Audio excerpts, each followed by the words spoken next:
Hello বন্ধুরা, welcome back to my channel. আবার চলে এলাম দুদিন বাদে তোমাদের সাথে একটু গল্প করতে। দুদিন একটু ব্যস্ত ছিলাম।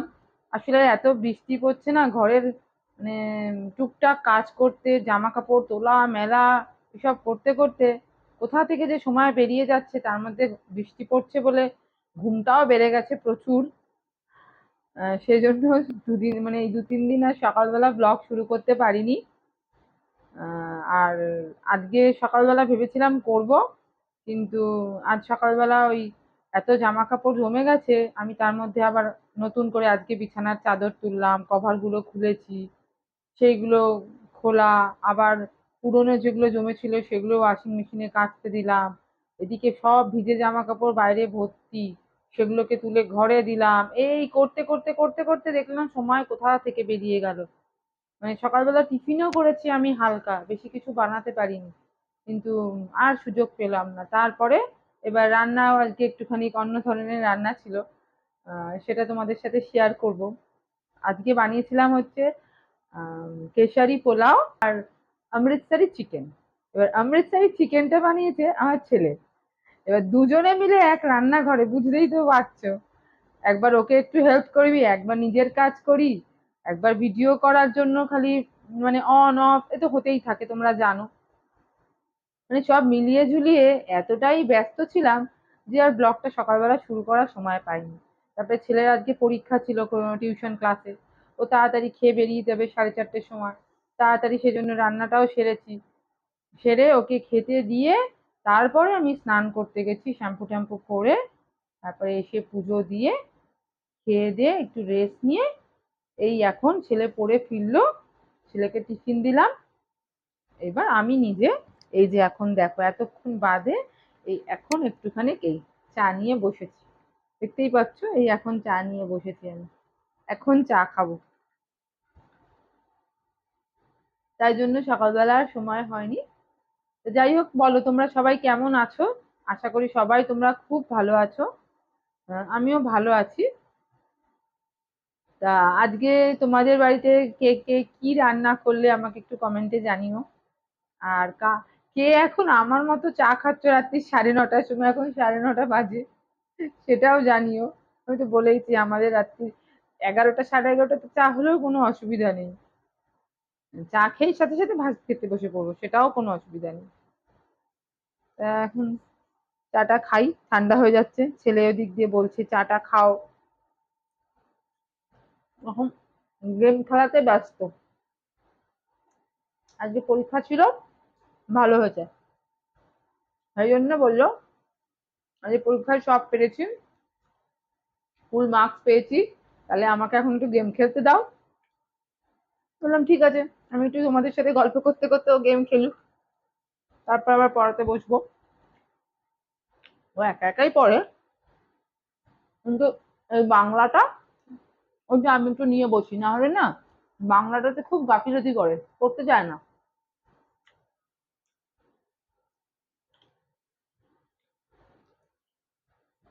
তা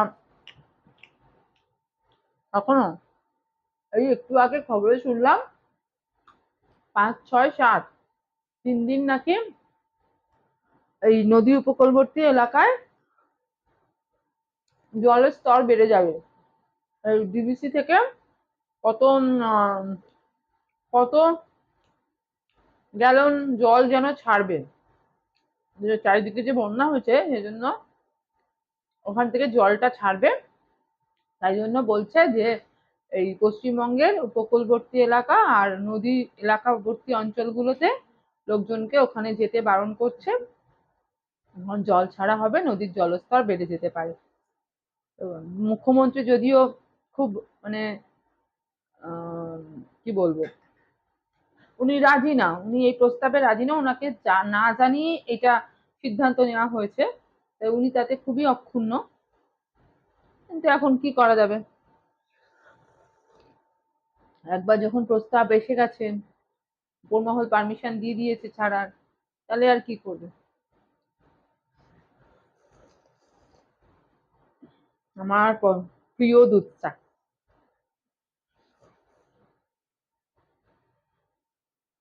আজকে আবার চায়ে একটু আদা দিয়েছি।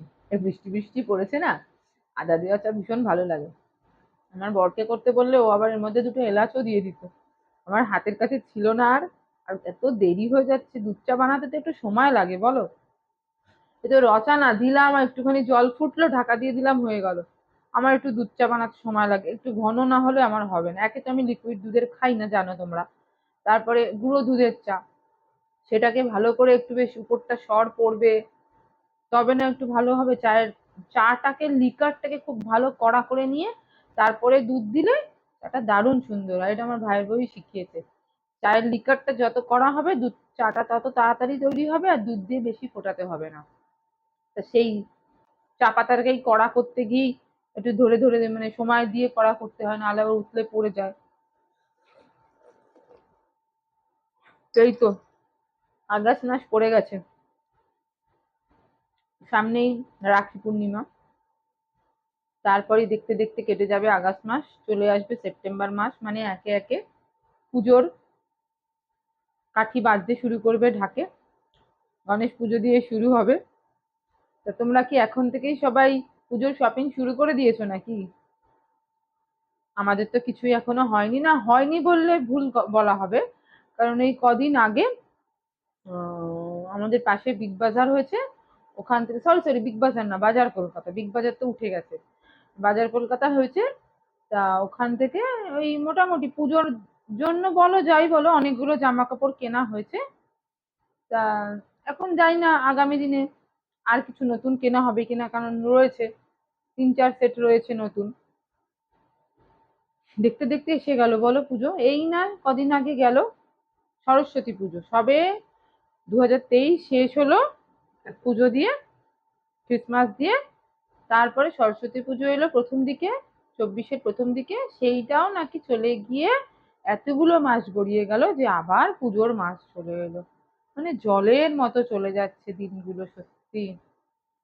মানে একটা জিনিস এ লাগে যে এই যে আমাদের বাচ্চারা আস্তে আস্তে আস্তে আস্তে বড় হয়ে যাচ্ছে, আর মনটা তখনই খারাপ লাগে যে ওরা বড় হচ্ছে একদিকে ভালো, কিন্তু অন্যদিকে যে আমরা আবার বুড়ি হয়ে যাচ্ছি, আমরা বুড়ো বুড়ি হয়ে যাচ্ছি না, এটা ভাবলেই কষ্ট লাগে। কিন্তু আর প্রকৃতির নিয়মকে কি আর আটকাবে? জীবন চক্র তো চলতেই থাকবে। আমাদের ইচ্ছা অনিচ্ছায় তার জীবন চক্র থেমে থাকবে না।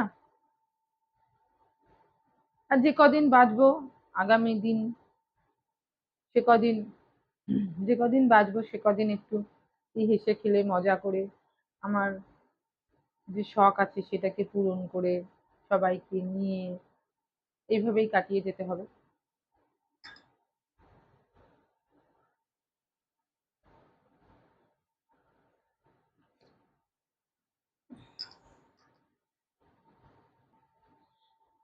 তোমাদের সামনের দিনে কি প্ল্যান?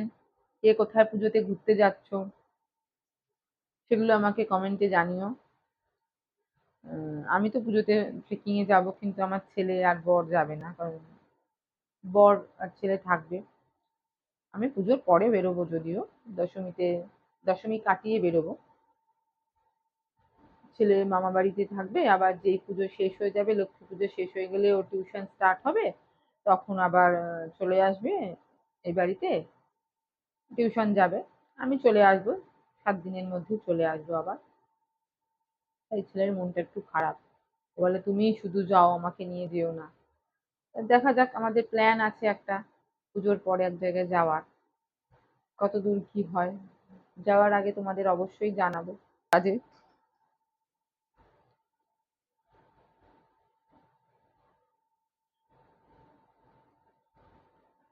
শেষ হলো, এবার ছেলেকে একটু নিয়ে পড়াতে বসাবো। 10টা বাজে, আর কতক্ষণ পড়বে? 11টার মধ্যে তো খেতে দেবো, না হলে 12টার মধ্যে কমপ্লিট হবে না।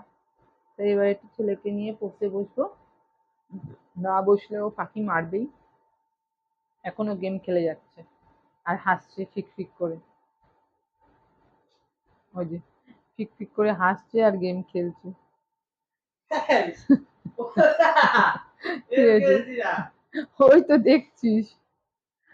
তা সেই জন্য একটু পড়তে বসবো নিয়ে, না হলে আর বসবে না, ফাঁকি মারবে। তাই আজকের জন্য টাটা। তোমরা সবাই ভালো থেকো। যে রেসিপিটা আজকে বানিয়েছি কেশরি পোলাও আর অমৃতসরি চিকেন, সেটা আমি তোমাদের সাথে শেয়ার করে দেবো এই ব্লগেই। সবাই দেখো, কেমন লাগলো আমাকে জানিও, আর বাড়িতে অবশ্যই ট্রাই করো। আমি করেছি, খুব সুন্দর হয়েছে খেতে। আমার বরের ডিমান্ড আরো একদিন করবে। তো তোমরা অবশ্যই আমাকে জানাবে কে কে কোনটা বেশি ভালো খেয়েছো, পোলাওটা না মাংসটা। আর আমার ভিডিও যদি তোমাদের ভালো লাগে তাহলে অবশ্যই চ্যানেলটাকে সাবস্ক্রাইব করো, লাইক দিও, আর বন্ধুদের সাথে শেয়ার করে নিও। আগামী দিনে আমার পাশে থেকো, আরো ভালো ভালো সুন্দর সুন্দর ব্লগ কন্টেন্ট নিয়ে আমি আসবো, তোমাদের আনন্দ দেওয়ার চেষ্টা করো। টাটা, শুভরাত্রি। তাহলে চিকেনটা রান্নার জন্য আমি 1.5 কেজি চিকেন এখানে নিয়ে নিয়েছি। চিকেনটা ভালো করে ধুয়ে নিয়েছি, তার মধ্যে আদা রসুন আর লঙ্কা বাটা দিয়ে নিয়েছি। এবার দেবো এর মধ্যে নুন, হলুদ গুঁড়ো, লাল লঙ্কা গুঁড়ো, না এটা কাশ্মীরি লাল ছিল, বড় চামচের 1 চামচ ধনে গুঁড়ো, কসুরি মেথি গুঁড়ো,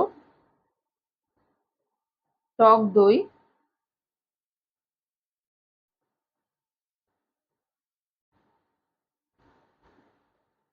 আর কিছুটা সাদা তেল। সব উপকরণ এবার ভালোভাবে মিশিয়ে নিতে হবে। এটাকে ভালোভাবে চটকে চটকে মাখিয়ে রেখে দিলে ভিতরে মশলাটা ভালো ঢুকবে, ম্যারিনেশনটা ভালো হবে। মোটামুটি 1/2 ঘন্টা এটাকে ম্যারিনেশনে রেখে দিতে হবে। হয়ে গেছে আমার ম্যারিনেট করা, এবার এটাকে রেখে দেব। এবার একটা কড়াইতে দিয়ে দেব সাদা তেল। এখানে আমি কেশরি পোলাওটা রান্না করব। একটু ঘিও দিয়ে দিলাম, 1 চামচ ঘি দিয়ে দিলাম তেলের সাথে, তাহলে পোলাওয়ের গন্ধ স্বাদ দুটোই ভালো হয়। যতক্ষণে তেলটা গরম হবে, লো ফ্লেমে দিয়ে তেলটা গরম করে নিয়েছি। এবার গোটা গরম মশলা একে একে দিয়ে দেবো। দারচিনি, এলাচ 4-5টা, লবঙ্গ, একটা বড় তেজপাতা। সব উপকরণগুলো একবার নাড়িয়ে নেব।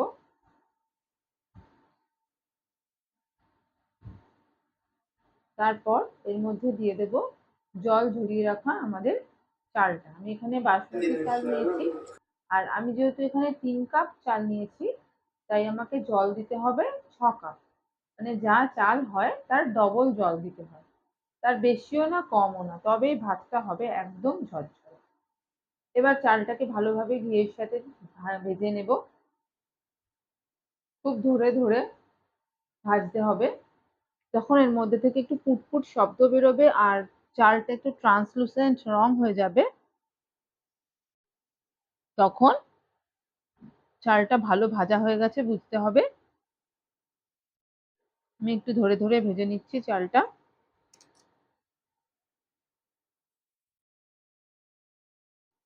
গ্যাসের ফ্লেমটাকে অবশ্যই কন্ট্রোল করতে হবে। মোটামুটি চালটা আমার ভাজা হয়ে গেছে।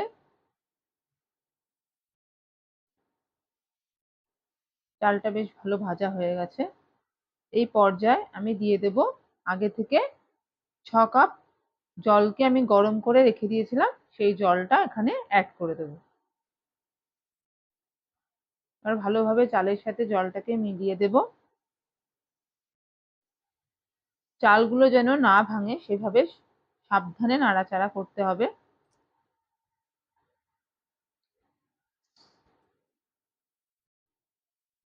চালটা ভালোভাবে জলের সাথে মেলানো হয়ে গেলে এর মধ্যে দিয়ে দেব স্বাদ মতো নুন। নুনটা এখানে একটু চড়া দিতে হবে। জলে যদি নুনটা চড়া হয় তবে গিয়ে সেটা পোলাওতে পারফেক্ট হবে। আর দিয়ে দেবো স্বাদ মতো চিনি। এটা মিষ্টি মিষ্টি না পোলাওটা, কিন্তু যেহেতু পোলাও নামটার সাথে একটা মিষ্টি কোনোভাবে রিলেট আছে, সেজন্য আমি হালকা মিষ্টি দিয়েছি। এবার সবটা আবার একবার নাড়িয়ে নেব।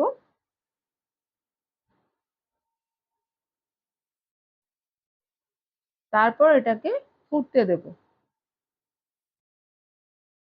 আমি ঢাকা দিয়ে এটা কিছুক্ষণ ফুটতে দেব।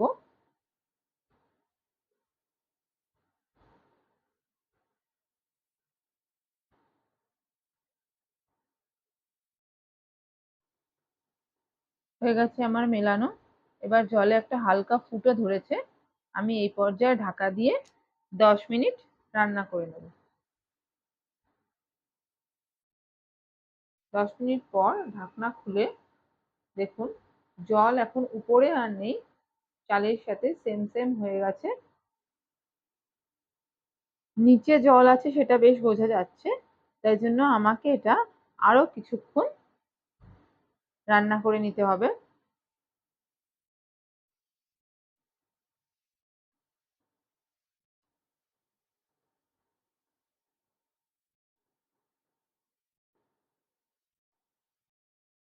আরো কিছুক্ষণ রান্না করে নেওয়ার পর যখন জলটা আরো খানিকটা শুকিয়ে যাবে, তখন আমি উপর থেকে দিয়ে দেব দুধের সাথে মিলিয়ে রাখা কেশরটা। এটা অরিজিনাল কেশর, কাশ্মীর থেকে আনা।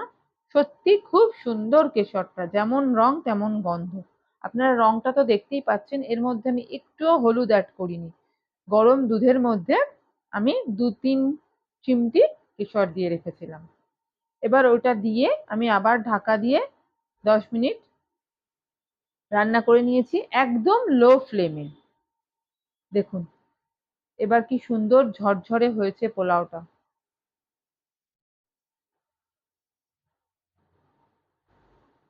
দেখুন পোলাওটা কি সুন্দর ঝরঝরে হয়েছে, দেখছেন? রান্না আমাদের অলমোস্ট কমপ্লিট। এবার ঢাকা দিয়ে 10 থেকে 15 মিনিট রেখে দেব গ্যাসটাকে অফ করে, তাহলেই ঝরঝরে পোলাও রেডি। এবার মাংসটা রান্নার জন্য একটা প্লেটে নিয়ে নেব গোটা গোলমরিচ, ধনে, সাদা জিরে, গোটা গরম মশলা, একটু সর্ষে, সবগুলো গুঁড়ো করে নিয়েছি। অন্যদিকে পেঁয়াজ কুচি, টমেটো কুচি, লঙ্কা নিয়ে নিয়েছি। কড়াইতে তেল গরম করে তার মধ্যে চিকেনগুলোকে একটু ভেজে নিতে হবে। 20% কুক করলেই হবে। তাই আমি ধীরে ধীরে, আমি না যদিও এই চিকেনটা ছেলেই রান্না করবে, আমি শুধু একটু কেটে দিতে সাহায্য করেছি। চিকেনগুলোকে ভেজে তুলে নেবে একে একে। তারপর কড়াইতে তেজপাতা আর গোটা কাঁচা লঙ্কা ফোড়ন দিয়ে পেঁয়াজগুলোকে ভেজে নেবে। হালকা রং ধরা পর্যন্ত ভেজে নিতে হবে। ভালো করে পেঁয়াজটাকে নাড়াচাড়া করে বেশ কিছুক্ষণ ভেজে নেবে। এবার ও তো ভালো নাড়তে পারে না, দেখতেই পাচ্ছেন। আমাকে ওকে একটু হেল্প করতে হয়েছে। যাই হোক, পেঁয়াজটা ভাজা হয়ে গেলে তার মধ্যে দিয়ে দেব টমেটো কুচি।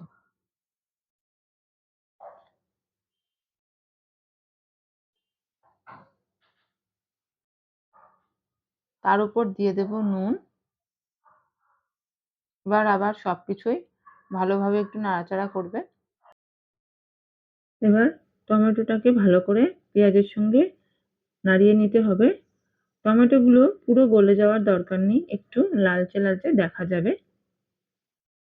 এগুলো ভাজা হতে হতে তার মধ্যে দিয়ে দিতে হবে আমাদের করে রাখা মশলাটা। একটু বেশি পরিমাণেই দিতে হবে। মশলা দিয়ে সবটা ভাজা ভালো করে ফ্রাই করা হলে এর মধ্যে দিয়ে দিতে হবে ভেজে রাখা চিকেনগুলো। ও এগুলো ভাজতে ভাজতে আমি ওদিকে রাইসটা কেমন হলো সেটা আপনাদের দেখিয়ে দেব। দেখুন কি সুন্দর ঝরঝরে হয়েছে, দেখছেন? আর গন্ধ দারুণ বেরিয়েছে। না, আমার তো কেশর খুবই প্রিয়, তার মধ্যে যদি সেটা আবার পড়েছে রাইসে, বুঝতেই পারছেন। আচ্ছা, এইদিকে আবার চিকেনটা দিয়ে ছেলে নাড়তে শুরু করে দিয়েছে। সব মশলার উপর চিকেনটা দিয়ে দিয়েছে, ভাজা চিকেনটা। চিকেন ভাজার তেল যেটা ছিল সেটাকেও এর মধ্যে অ্যাড করে দিয়েছে। দিয়ে এটাকে খুব ভালোভাবে নাড়াচাড়া করতে হবে। ভালোভাবে নাড়াচাড়া করে এবার এর মধ্যে দিয়ে দিতে হবে পরিমাণ মতো জল, যাতে মাংসটা সিদ্ধ হতে পারে। মাংস থেকে বেশ সুন্দর তেল ছাড়তে শুরু করেছে, দেখতেই পাচ্ছেন। এইবার এর মধ্যে দিয়ে দেবে আগে থেকে গরম করে রাখা জলটা। জল দিয়ে এবার ভালোভাবে নাড়াচাড়া করে এটাকে ফুটতে দিতে হবে। ভালোভাবে ফুটে উঠে বেশ ঘন ঘন হবে এটা, কারণ পোলাওয়ের সাথে খাওয়া তো, ঝোল থাকলে হবে না। বেশ ঘন ঘন হবে, সেই পর্যায় পর্যন্ত এটাকে ভালোভাবে নাড়াচাড়া করে রান্না করে নিতে হবে। দেখুন জলটা কতটা কমে গেছে, এবার বেশ সুন্দর ঘন হয়ে এসছে। এই পর্যায়ে দিয়ে দিতে হবে খানিকটা ধনেপাতা কুচি। তাহলেই রেডি আমাদের অমৃতসরি চিকেন। কেমন লাগলো আপনাদের রেসিপিটা আমাকে অবশ্যই জানাবেন। আর পুরো ভিডিওটা দেখার জন্য ধন্যবাদ। সবাই ভালো থাকবেন, সুস্থ থাকবেন। দেখা হবে পরবর্তী